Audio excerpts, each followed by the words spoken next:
Hi everyone, welcome to my channel and a new mini vlog. It's me Sneha. Not a new mini vlog, it's continuation means Marwari vlog part 2. অবশেষে ফুল বাগান থেকে উঠে চলে গেলাম খাওয়া দাওয়া করতে। তো আজকের লাঞ্চে ছিল বিনস ভাজা, একটা বাঁধাকপি দিয়ে সবজির একটা চচ্চড়ি, দেন ফুলকপি আলু দিয়ে ধোকার ডালনা আর সর্ষে পোস্ত দিয়ে কই মাছের ঝাল। খাওয়া দাওয়া কমপ্লিট করে বিকেলবেলা মাইমার একটা শাড়ি পরে চলে গেছিলাম ছাদে ভিডিও শুট করতে।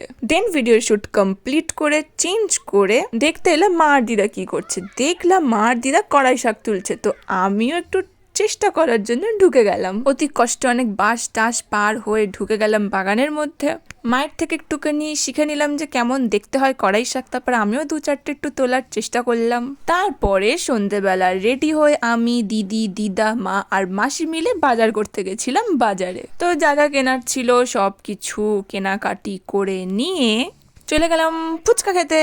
আর এই ফুচকাওয়ালাটা হাতে পাতা দিয়ে বক বক করেই যাচ্ছে। হাতে পাতা সামনে ফুচকা, দাঁড়িয়ে থাকা যায় বলো? তো যাই হোক, ফুচকা খেয়ে চলে গেলাম বাড়ি। দেন ডিনার করে ঘুম। তো আজকের জন্য এতটাই, আবার কাল দেখা হচ্ছে। Stay tune, do like and subscribe, by.